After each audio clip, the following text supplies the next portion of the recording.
Howdy y'all, we are in the paint room again, and today we are doing a project to complement Belinda's new curtains. So I hope I say this right. La Mara Magrosa, I think that's right, got Belinda some new curtains, and so she wanted me to make some paintings that would match them, and that's what I'm working on. So I've chosen some colors, and over here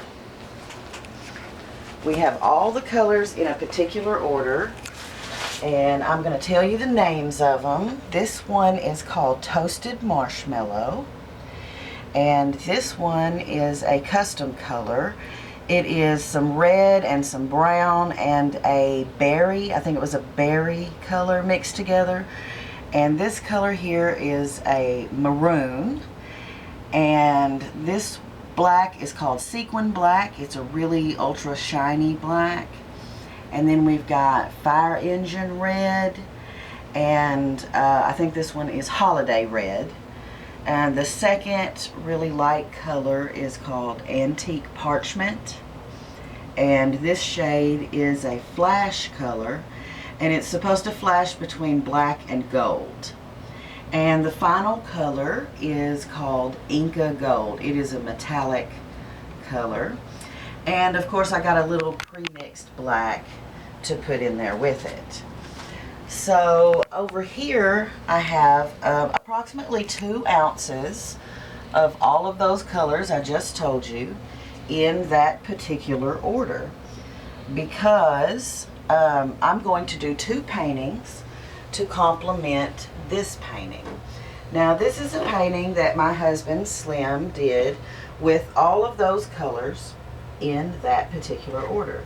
Now he did this in a different technique than I'm going to do. He used an open cup pour to make this painting, and so he cut the bottom out of 3 cups and put it on the canvas and poured these same colors in this same order in each of those cups, and then he tilted it, and this is the painting he ended up with.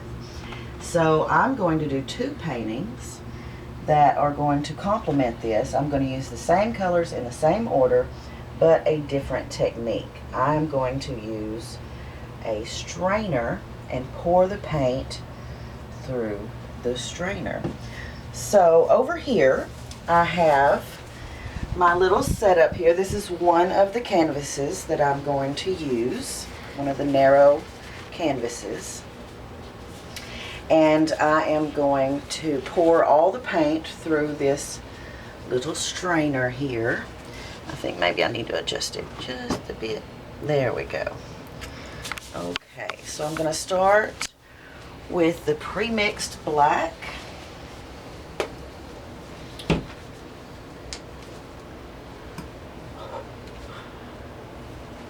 I'm going to put a little puddle of that down in there.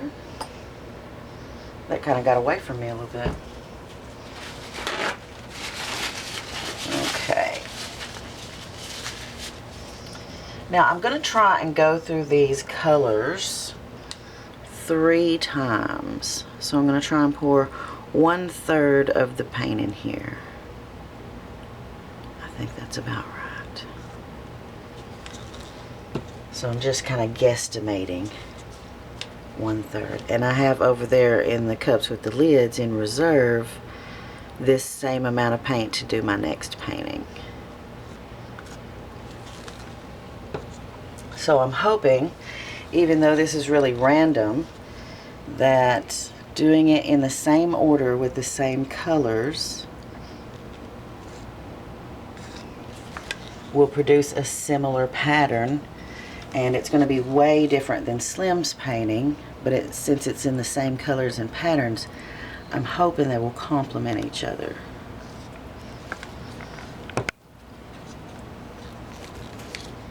And so this is acrylic paint, and it has been mixed 50-50 with the pour medium that we use, which is Floetrol.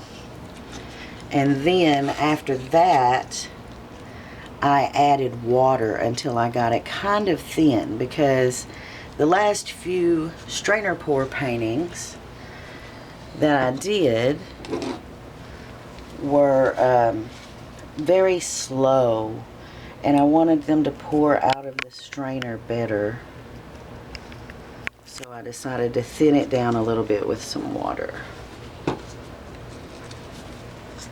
This is that gold flash color. It's a really interesting color. I hope it shows up nicely in there. Okay, so we've went through the color. This is the last one in the series. We've went through them all in order once. And I am hoping to go through it 2 more times.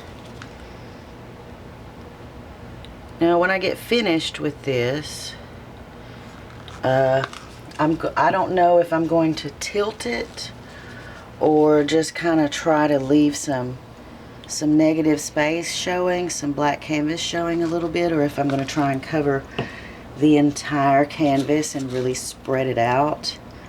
I'm just not sure. It's just whatever it does, we'll see. These things are kind of like they just happen in progress. But it's looking pretty cool so far. I like the way that pattern's looking coming out of there. I always have a dilemma when I do these, because I love the way they look when they just the puddle on the painting. I love the way that looks. And I don't want to spread it out and lose half of the design, but I can't really leave it just a puddle on the painting because it's too thick. It won't dry properly. And if it does ever dry properly, it will have lots of cracks in it. So I'll have to make a decision here in the process. Okay, here's the Inca Gold. And that's round 2. And we'll go back through. I think I want to tilt it up a little bit.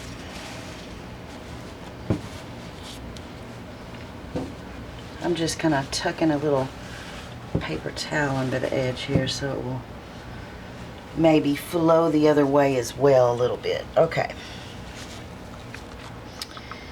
Here we go. This is the last pour. I'm going to put every bit in there. So that's my toasted marshmallow. And this is that custom berry color. And we also added to the lighter colors, that would be the toasted marshmallow, the antique parchment, and the Inca Gold. We added, I don't want to put all of that in there, some silicone. We added some silicone to the light colors. That was maroon. This is sequin black. And then we've got fire engine red and holiday red. This has a little bit of a shine to it too. And this one, which has silicone in it, is the antique parchment. Lovely creamy color. And then this black gold flash. Very nice. And we are ending with the lovely Inca Gold. Okay. So we'll let that seep for just a second. It's making such a lovely pattern.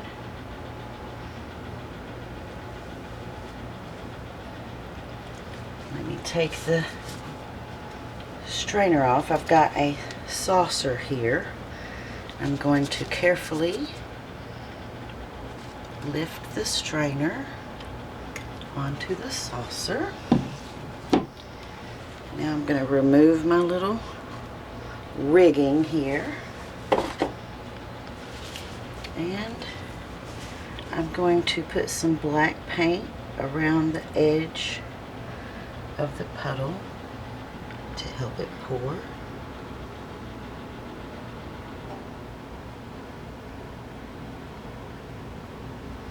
I'm going to fill in some of this void space here towards the corners, just to kind of help it flow, because got to take the paint all the way over the canvas.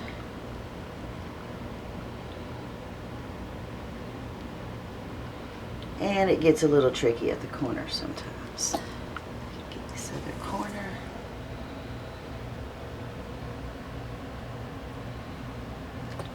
Okay.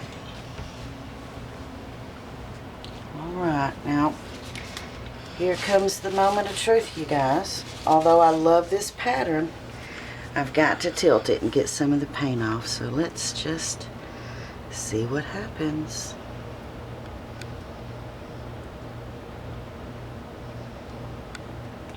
That's pretty. Lots of paint on here.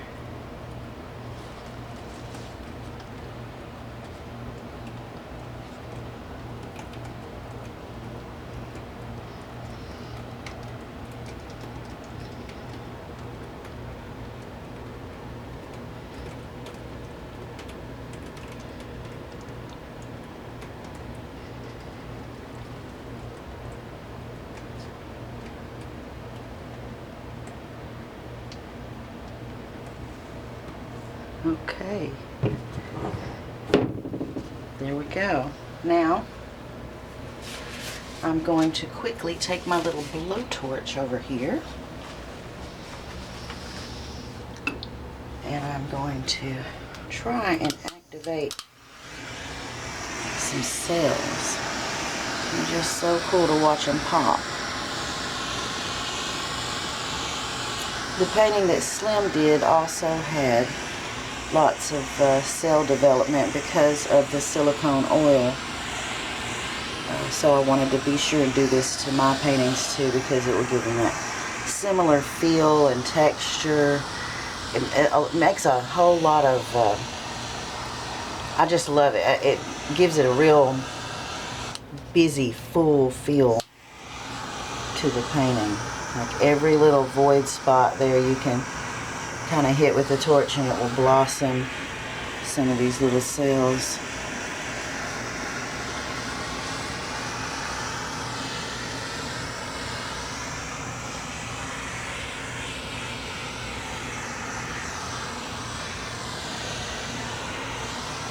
Okay, so there it is. That is my complimentary piece to the set that we are making to match Belinda's curtains.